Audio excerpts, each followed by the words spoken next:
Buenas tardes. Hoy comenzamos con este ciclo que es Almacén de Preguntas, justo hoy que es el día del libro,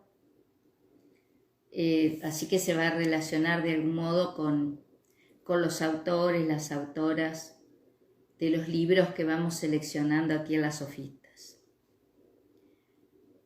Yo hace un tiempo pensé en esta idea de un almacén de preguntas.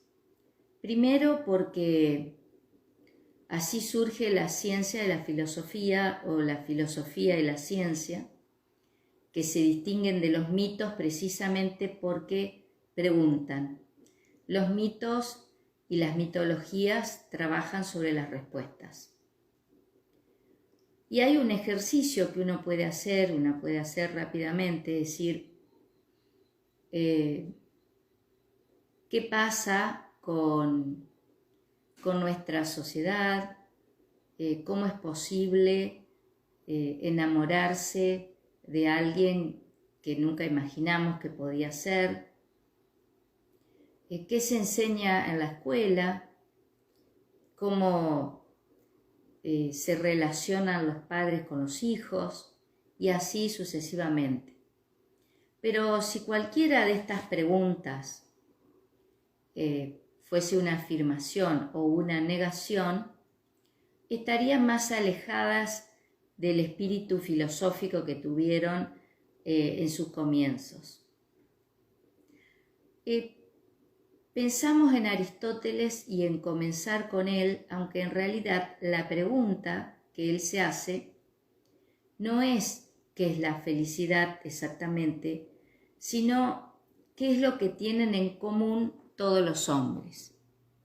Sabemos que el concepto de hombre se utiliza genéricamente, pero yo estoy segura que la gran mayoría de los pensadores y de los filósofos cuando dicen hombre se refieren al varón.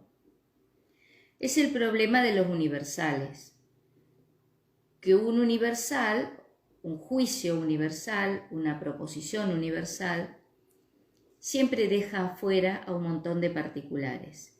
En definitiva, un universal no deja de ser una expresión de deseos.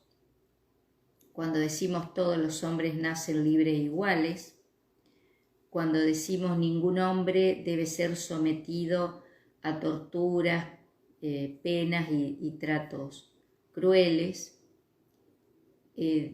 siempre ahí en esos universales van a quedar afuera muchos particulares, como decía recién. Entonces el almacén de preguntas en primer término hace referencia a poner entre signos de interrogación lo que para otros es una afirmación o una negación. Todos los hombres son mortales, el famoso silogismo que se le atribuye a Sócrates, Sócrates es mortal, entonces Sócrates es un hombre, o Sócrates es un hombre, Sócrates es mortal, es decir, el antecedente y el consecuente puede ir modificándose ahí, de acuerdo a la forma que tenga la proposición. Pero nosotros podríamos preguntarnos, ¿todos los hombres son mortales? Y muchas y muchos de ustedes dirán, y sí, es realmente un hecho de que todas y todos vamos a morir. Pero la pregunta cobra un sentido, por ejemplo, en la obra de Platón, cuando Platón describe el alma que se separa del cuerpo y que atraviesa por un lago y el alma es inmortal. Y como eso es una metáfora, nosotros con las metáforas podemos pensar muchas cuestiones. Por ejemplo, que hay hombres que son inmortales. Y son inmortales porque todavía hoy, comienzos del siglo XXI, hablamos de Shakespeare, hablamos de Beethoven, hablamos de Van Gogh, hablamos de Hannah Arendt, hablamos de Aspasia de Mileto. Es decir, que hay algo de inmortal en el hombre, eso nos está diciendo Platón. Aristóteles, de quien nos vamos a ocupar más hoy, en realidad él considera que no hay que dedicarse a pensar la inmortalidad del hombre, sino a pensar la vida, la existencia misma del hombre, cómo se da, cómo transcurre, porque le preocupa más la cuestión de la facticidad, digamos, de lo que está aconteciendo y no de cuestiones que no podemos resolver. No podemos resolver esto de la inmortalidad del alma y en qué sentido podemos hablar de la inmortalidad del alma. Retomo la idea del almacén de preguntas. Yo imaginaba esos pueblos del interior aquí en Argentina, los antiguos bodegones, almacenes, lugares donde, sobre todo en el campo, en la zona rural, se vendía harina, arroz, fideos, carbón. Yo recuerdo las viejas balanzas donde se pesaban y las como unas palitas que se metían en esas bolsas para sacar la cantidad que el comprador o la compradora pedía y se ponían en una bolsita pequeña. Entonces, imaginé ese escenario, esos olores que hay a esas comidas o a esos productos que se venden ahí, las mesas, las sillas, el vino o la bebida que se pueda tomar en ese momento, la grapa, la ginebra. Y los imaginaba los filósofos ahí, sentados en esos viejos almacenes, en esos bodegones, haciéndose todas estas preguntas, donde yo también sitúo a las mujeres. Y almacén de preguntas también para mí hacía referencia a las nuevas arquitecturas conceptuales, es decir, cómo lo viejo se da en esos almacenes y se da en esos pensamientos, pero al mismo tiempo esa necesidad posmodernista de reciclar esos lugares, es decir, reciclar esos edificios viejos y dejar algo de lo viejo para dar paso a lo nuevo. La arquitectura posmodernista se puede ver cuando se tiran abajo viejos edificios, viejas casonas, y se deja el frente, y detrás del frente viene una arquitectura nueva, con materiales nuevos, con conceptos nuevos. También pensé desde ese lugar el almacén de preguntas, es decir, ¿qué queda de lo viejo frente a lo nuevo o a lo aparentemente nuevo o novedoso? Al mismo tiempo, esta otra cuestión que también me pregunto y escribo sobre eso, sobre lo vintage, es decir, cómo envejecer estéticamente objetos nuevos y que parezcan viejos. Todo eso se me fue ocurriendo en la medida que imaginaba, desde hace un tiempo ya, el almacén de preguntas.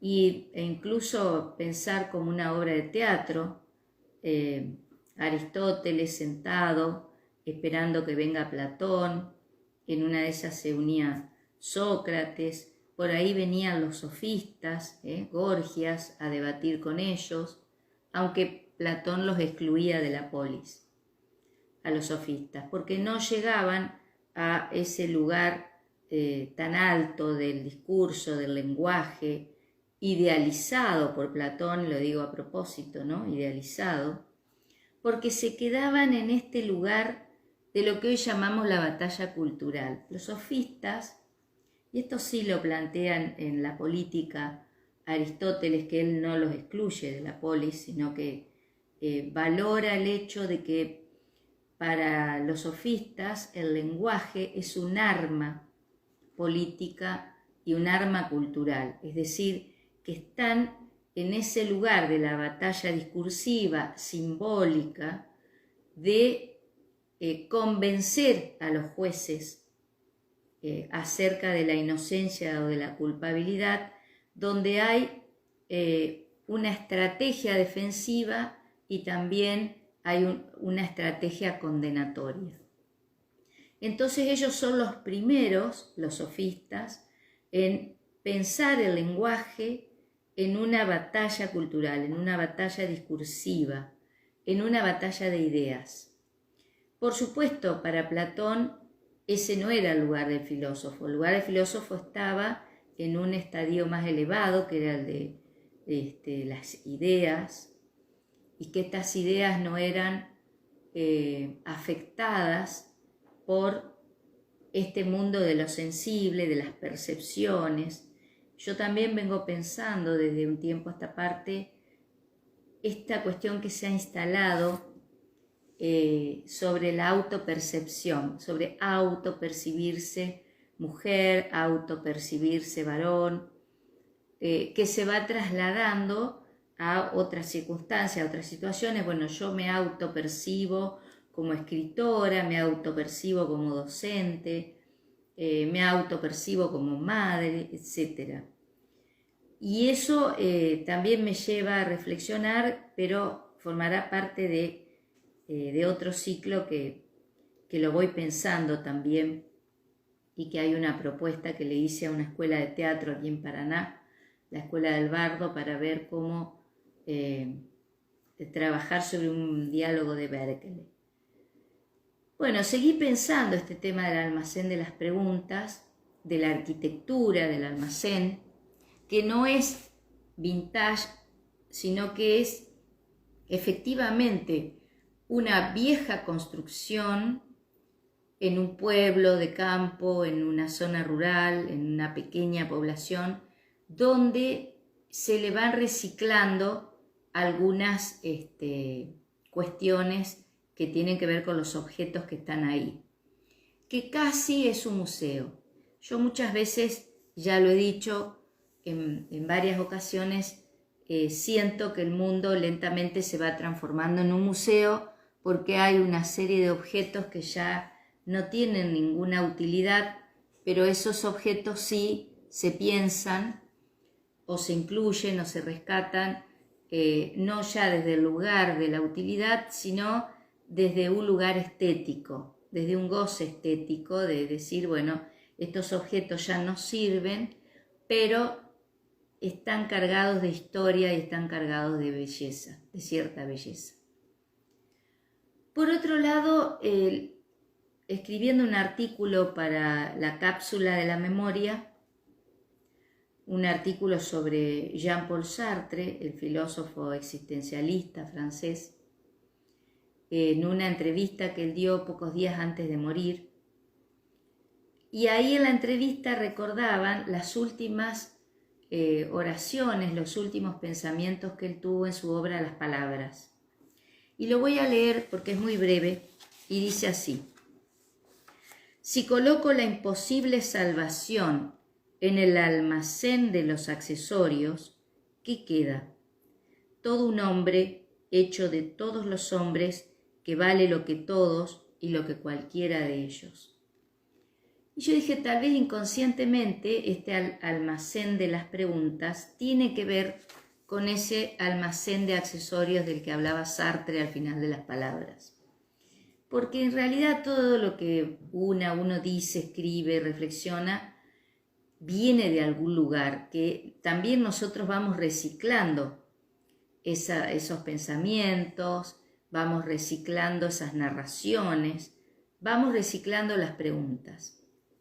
En todo caso, alguien decía que la filosofía era plantear siempre las mismas preguntas, pero que lo que cambiaba eran las respuestas. Es decir, que seguimos preguntándonos por lo mismo, pero las respuestas se modifican. Se modifican por obra del paso del tiempo, del paso de las circunstancias, que ya hoy nuestra ciudad, nuestro país, nuestra patria no es tal cual la que vivió en el siglo IV a.C. Aristóteles, porque además las formas de relacionarnos, de pensarnos y pienso también la forma política que tomó la democracia es distinta. Entonces siempre nos encontramos frente a una actualidad en el texto, pero que esa actualidad está limitada por los cambios y las transformaciones. De hecho, cuando Aristóteles habla de los ricos y los pobres, los relaciona a los libres y a los esclavos, pero está él hablando en una sociedad precapitalista y en una sociedad donde la acumulación de riqueza que él critica negativamente no tiene que ver con la lógica del capitalismo, es decir, que es una riqueza, en este caso una riqueza material, que tiene que ver con un vicio en el hombre que está muy relacionado también al egoísmo, a la imposibilidad de compartir y a no estar inmerso en una comunidad de iguales o de semejantes, sino en esta necesidad de su avaricia de acumular cada vez más. Bueno, entonces Aristóteles en realidad no se pregunta exactamente qué es la felicidad, sino que él lo que se pregunta es ¿a qué aspiran todos los hombres? ¿Qué es lo que todos los hombres quieren? ¿Qué fin persiguen? Y aquí el término fin no tiene que ver con finalizar un periodo, finalizar una etapa, finalizar un proyecto, sino el fin es una meta, es un objetivo. Por eso la filosofía de Aristóteles está relacionada a una serie de términos que tienen que ver con la teleología, porque telos en griego quiere decir fin. Una teleología es ese conjunto de fines, de objetivos, de finalidades, de metas que perseguimos. El pensamiento de Aristóteles también está relacionado con el consecuencialismo, que es esta preocupación por las consecuencias de nuestras acciones, es decir, pensar antes de actuar cuáles serían esas consecuencias. Está relacionado con un término más contemporáneo que se inspira en Aristóteles, que es el comunitarismo, que pone el acento al hecho de que estamos viviendo en una comunidad, estamos viviendo en un grupo humano. Y también está relacionado con una tradición filosófica muy fuerte que es el realismo, donde el realismo va a pensar lo real como aquello que está dado. El realismo se va a oponer al idealismo, al constructivismo, al subjetivismo, es decir, lo real está dado. No tiene una existencia que está en deuda con un sujeto que la ha creado, sino que está ahí, lo real. Es por eso que la filosofía de Aristóteles es una teoría del equilibrio. Hay un equilibrio que se debe lograr entre un mundo interno y un mundo externo. Hay un equilibrio que tenemos que alcanzar entre la falta y el exceso. Es decir, que no debemos caer en ninguno de esos extremos, ni el extremo de la falta, de la ausencia, ni el extremo del exceso. Por eso los vicios para Aristóteles están del lado de los excesos y las virtudes son aquellas que han encontrado el justo medio. Ese justo medio, que en griego se dice phronesis y se traduce como prudencia. Entonces él se va preguntando en la ética cuál es el fin que quieren alcanzar todos los hombres, porque cada uno en su actividad particular, en su individualidad, tiene un fin, una finalidad que tiene que ver con eso, con lo que él está haciendo. Un zapatero, un constructor de barcos, un político, un maestro, tiene distintas finalidades. Entonces él dice, pero la ética no puede dirigirse a fines particulares, y entonces se va a preguntar por un fin que sea común a todos los hombres. Y es ahí donde Aristóteles dice, el fin al que todos los hombres quieren llegar es la felicidad. Motivo por el cual él tiene que definir qué es la felicidad. Y él dice inmediatamente, esto es al comienzo de la Ética de Nicómaco, que la felicidad no es la búsqueda de los placeres y que la felicidad no es lo que hizo Sardanápalo, que era este rey que vivía en la lujuria, en los excesos, en la promiscuidad, en el lujo desmedido, en esa acumulación de riqueza, y el pueblo hambriento, pobre, le prende fuego al palacio, y ahí muere Sardanápalo y los invitados a su fiesta. Hay un cuadro de Eugène Delacroix que hace referencia a este momento en el que está Sardanápalo en esa fiesta, que prontamente va a terminar de modo trágico. Y Delacroix también hace después otro cuadro relacionado con la Revolución Francesa, porque en algún punto conecta desde el arte lo que ocurría con la monarquía en el momento de la Revolución Francesa, donde los que gobernaban y ostentaban un poder absoluto vivían en la riqueza, en la opulencia, y el pueblo padecía hambre y sufrimiento. Entonces él comienza diciendo esto y va a plantear que la búsqueda de la felicidad va a estar íntimamente relacionada con la vida en sociedad. Siempre se dice, bueno, para Platón el hombre busca la idea de justicia, busca la idea de bien, la idea de belleza. Bueno, en el caso de Aristóteles, la búsqueda está, como decíamos recién, en lo que es factible, es decir, qué pasa con esta vida en común que tenemos en la polis y cómo nosotras y nosotros podemos ser felices. Él siempre va a hablar, obviamente, en masculino, ¿no? ¿Cómo encontramos la felicidad en esta vida social? Bueno, en principio, porque nosotros por naturaleza somos sociales, por naturaleza somos racionales y somos animales políticos también, pero políticos en un sentido más sofisticado que los otros animales sociales, como las hormigas, las abejas, las grullas.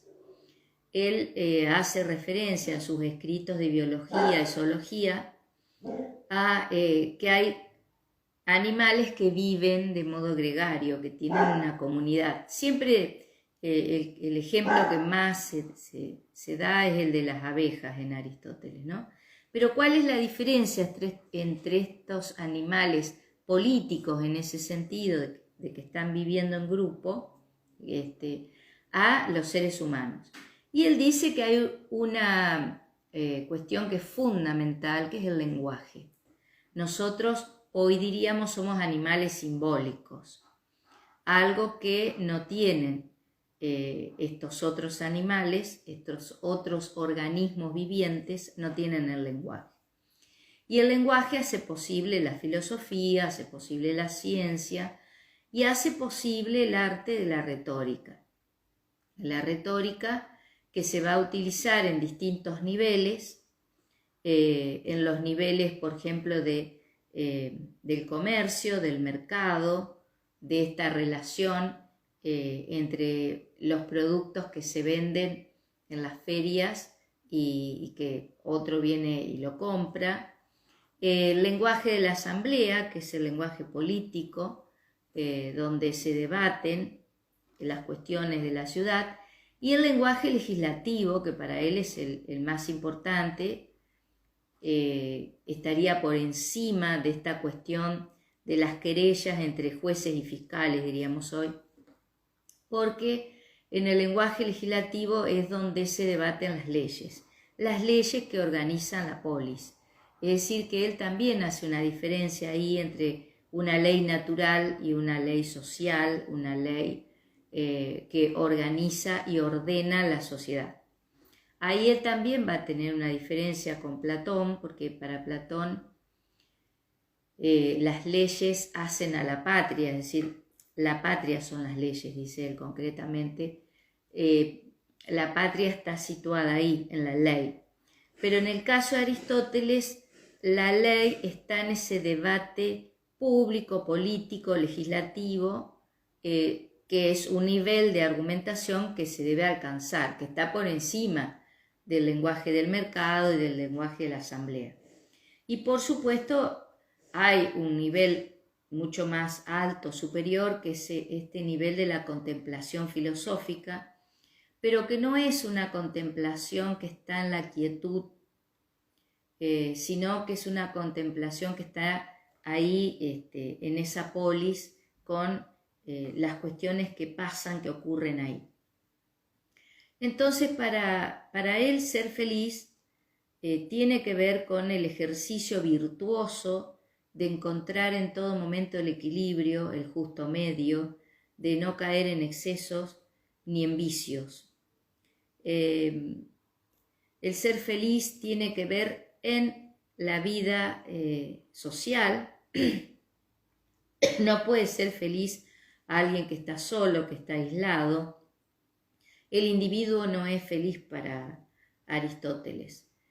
Aquel que solo piensa en su bienestar, aquel que solo le importa lo que le pasa en lo personal, en lo singular de su existencia, sino que está la felicidad en la vida social, en la vida en comunidad, en el bien común. Por eso la ética desemboca en la política, no solo desemboca en su obra, sino también en todo su pensamiento y su propuesta filosófica, y la política es la que está por encima de todo en Aristóteles. Podemos decir que la ciencia, la episteme, la ética, la física, todo, la metafísica, son una parte de la política como ciencia, como teoría y como acción. La filosofía de Aristóteles es una teoría del equilibrio, pero también es una teoría de la acción, porque a él le preocupa la acción en todos los sentidos, acción educativa, acción cultural, acción lingüística.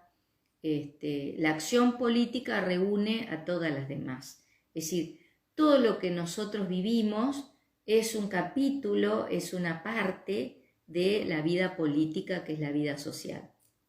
Es por eso que la política para Aristóteles, por ser un antiguo, no tiene la connotación que tiene para los modernos.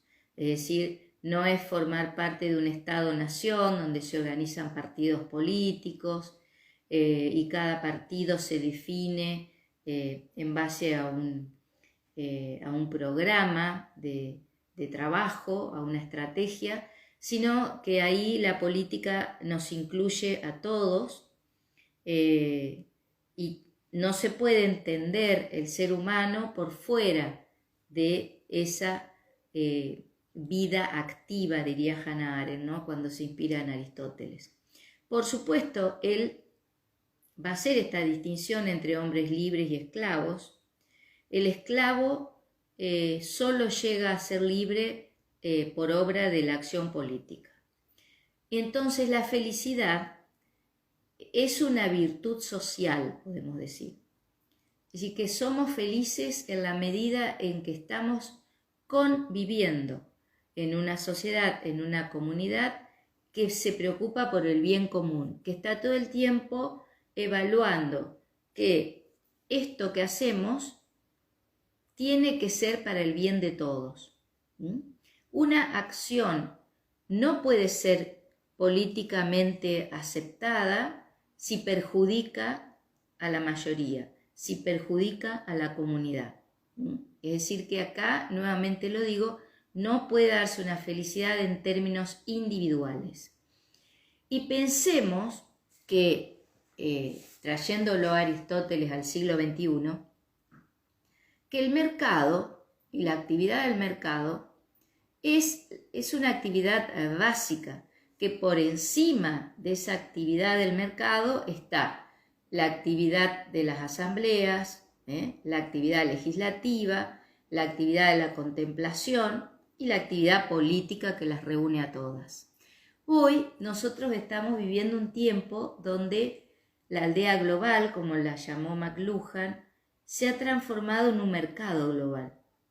Es decir, que la felicidad hoy se piensa, en general, en los términos de oferta y demanda, de comprar y vender, donde lo que nos define como seres humanos es la capacidad económica, la capacidad de ahorro, la forma en que invertimos nuestro dinero o nuestros ahorros.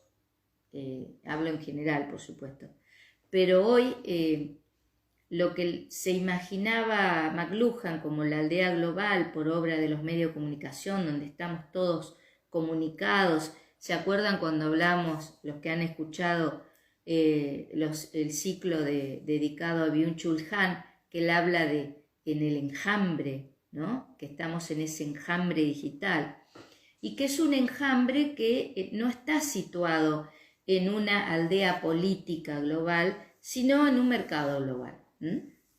Es decir, cómo se va retirando lo político, se va retirando lo ideológico, y hay dos pilares en la política de Aristóteles que son la razón, el logos y el deseo, orexis. El logos y orexis. El deseo que forma parte de las pasiones. Aristóteles no descarta las pasiones, al contrario, las reivindica.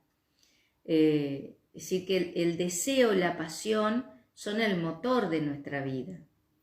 La cuestión ahí también es encontrar el equilibrio. Yo siempre doy el ejemplo que la palabra anorexia en griego quiere decir sin deseo, ausencia de deseo. Las personas que padecen el trastorno de la anorexia han perdido el deseo. Perder el deseo de comer es perder el deseo de vivir.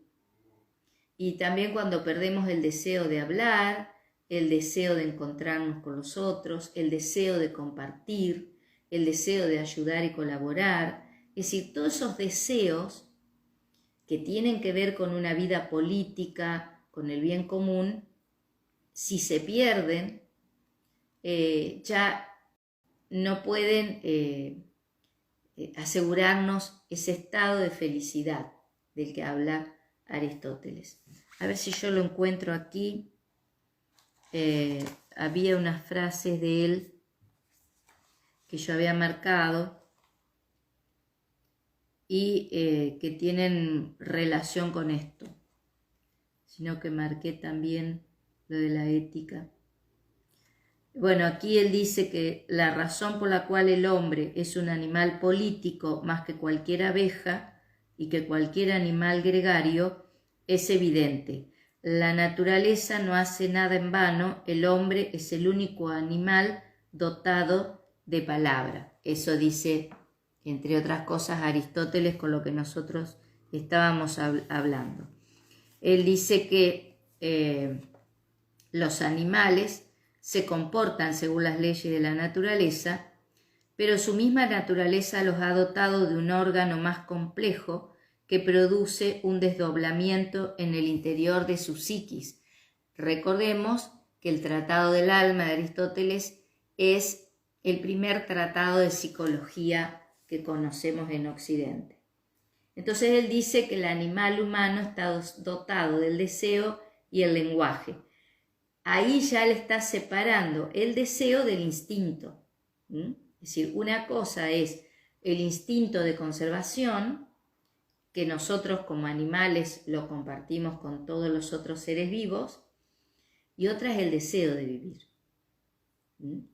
Y ese deseo de vivir está acompañado de todas esas pasiones que en realidad, lo reitero, el problema no son las pasiones y los deseos, sino encontrar ese equilibrio entre el exceso y la falta, evitar los dos extremos.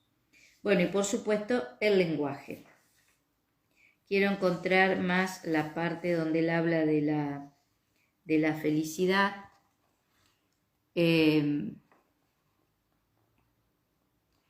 deseo, dice, tiene entre sus objetos la vida feliz en la ciudad, porque el hacer las cosas bien es un fin, y esto es lo que deseamos.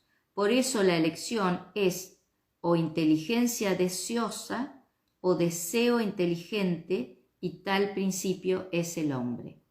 Lo vuelvo a leer. Estas son palabras de Aristóteles, ¿no? El hacer las cosas bien es un fin, y esto es lo que deseamos. Por eso la elección es o inteligencia deseosa o deseo inteligente, y tal principio es el hombre. El hombre es un deseo inteligente. ¿Por qué es un deseo inteligente? Porque el hombre tiene la posibilidad de pensar y desear, de pensar lo que desea, de pensar cómo alcanzar eso que desea, y sobre todo que ese deseo tiene que ser un bien en la comunidad, un bien común, un bien social. Vuelvo a decir lo que dije antes, el individuo no es feliz. La persona egoísta, ambiciosa, en forma desmedida, avara, no es feliz para Aristóteles.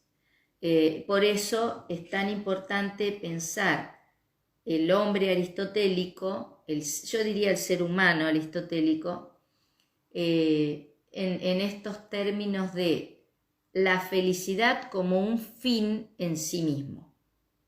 ¿Por qué? Porque Aristóteles dice que como la felicidad es un fin o una finalidad, una meta, un objetivo al que todos los hombres quieren llegar por igual, la felicidad nunca es un medio. Él trabaja mucho esta cuestión de los medios y los fines. Es decir, que con qué medios vamos a alcanzar la felicidad, cuáles esos medios son válidos ética y políticamente, y cuando ese fin se alcanza comunitariamente. Nunca se alcanza de manera singular, individual. Ahora bien, nosotros podemos volver al comienzo de la Ética de Nicómaco, cuando él se pregunta cuál es el fin que persigue el zapatero, cuál es el fin que persigue el constructor de navíos, etcétera, etcétera, ¿no? Sí, son fines particulares donde obviamente me sentiré feliz si yo logro escribir un buen libro, pero esa felicidad solo es posible cuando hay una comunidad feliz. Por eso hay una parte donde él hace referencia a los ricos y los pobres, y él dice, una sociedad donde hay ricos y pobres, donde hay libres y esclavos, nunca podrá ser una comunidad feliz. Y el hombre, en términos individuales, nunca va a poder alcanzar esa felicidad como meta en una comunidad infeliz. Es interesante, por supuesto hay que ahondar, hay que profundizar más, pero es interesante porque esto que está planteando Aristóteles es todo lo contrario a lo que hoy se propone en este mercado global del que hablábamos recién. El mercado global no es una comunidad de ideas, no es una comunidad igualitaria en acto, diría Badiou. El mercado global se maneja en términos de, como decíamos recién, inversiones, ofertas y demandas, y de ningún modo el mercado global va a evitar el nivel de desigualdades que tenemos ante la ley, el nivel de desigualdades que tenemos en los derechos, a tal punto que se ha apropiado del lenguaje, de modo tal que hoy hablamos de, no yo digamos, hablamos en la época de gestionar las emociones. Cuando nosotros decimos gestionar las emociones, estamos llevando el lenguaje de la empresa a las pasiones, a los sentimientos, a las emociones. Entonces, estas no son emociones políticas, éticas, emociones que tengan que ver con el regocijo del lazo social, del encuentro con los otros, de la colaboración, de la reciprocidad, de la ética de la reciprocidad. Gestionar emociones tiene que ver cómo estamos gestionando en el mercado, y pensemos que el mercado para Aristóteles está dentro de esa escala de actividades, está abajo.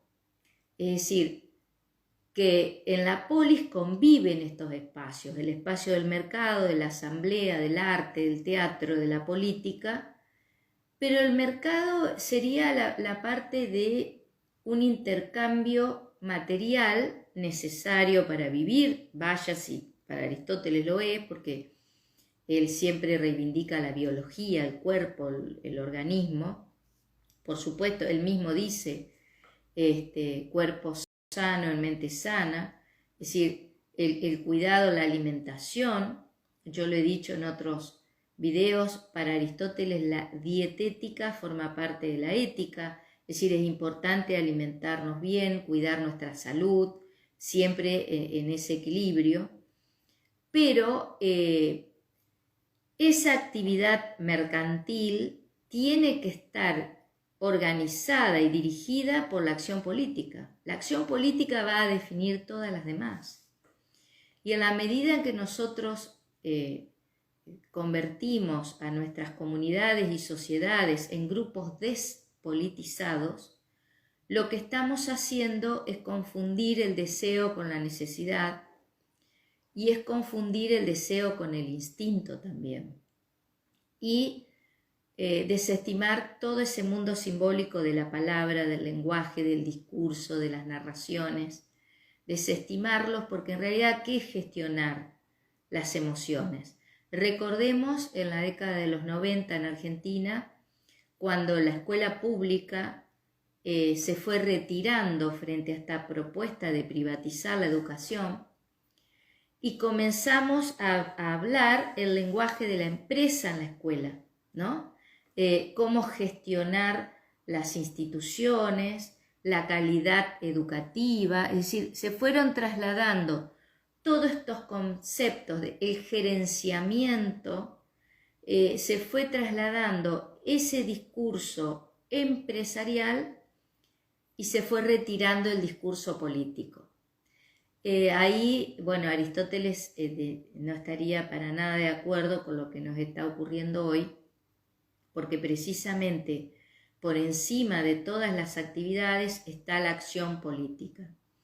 Y siempre en miras al bien común, a la convivencia pacífica, donde hay una batalla ideológica, podemos decir hoy, una batalla cultural, una batalla discursiva, en los términos simbólicos. De eso se trata la asamblea en la Grecia antigua. Es decir, nos reunimos en la asamblea para discutir, para debatir pacíficamente. Es decir, esto sí, él va a estar siempre de acuerdo con su maestro Platón, que en realidad la ética del discurso es aquella que plantea que las diferencias se tienen que confrontar en la palabra, evitando la violencia y evitando la agresión y evitando la guerra.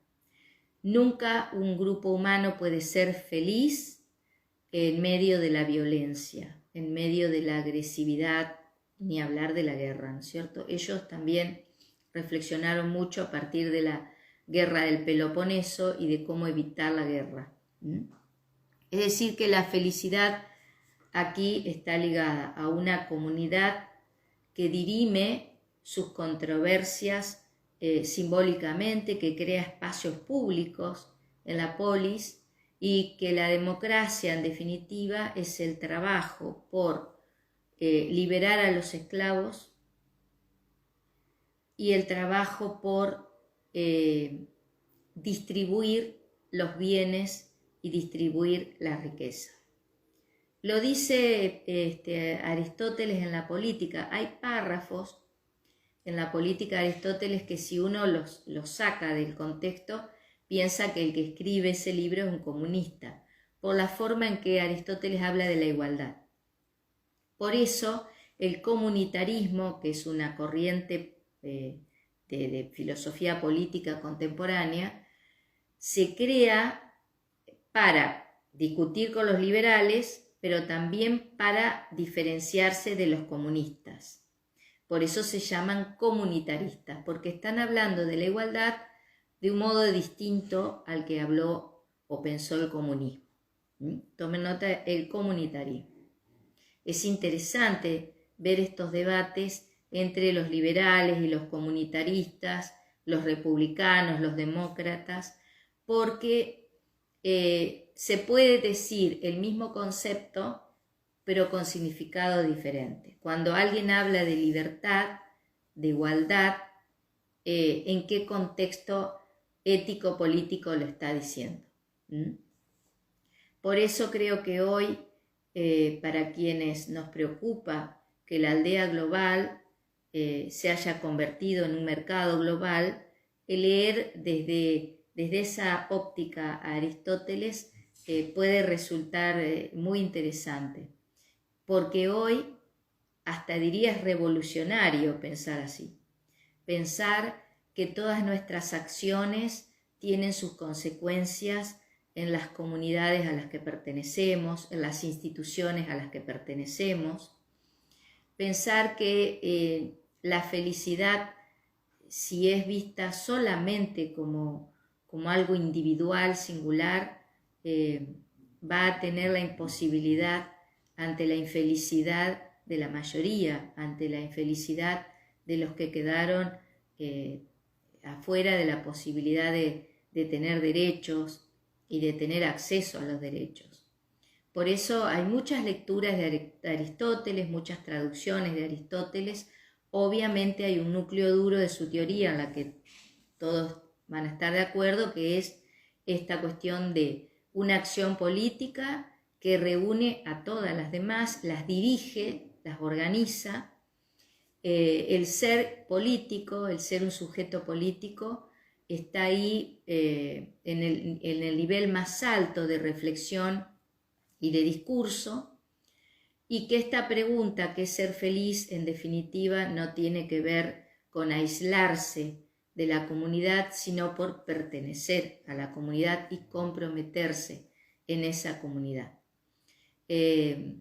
Bueno, empezamos este almacén de preguntas con Aristóteles sentado en este bodegón de campo, con cosas viejas que se van reciclando, y van a ir llegando invitadas e invitados a este almacén de preguntas, donde vamos a ir reflexionando en las respuestas, en las distintas respuestas que los y las pensadoras le fueron dando a estas preguntas. Pero sobre todo, lo interesante también es atrevernos a abrir muchas interrogaciones, a preguntarnos por nuestras pasiones, nuestros deseos, nuestras frustraciones, sobre lo que nos está aconteciendo, y establecer un diálogo con el pasado, pero también con el futuro.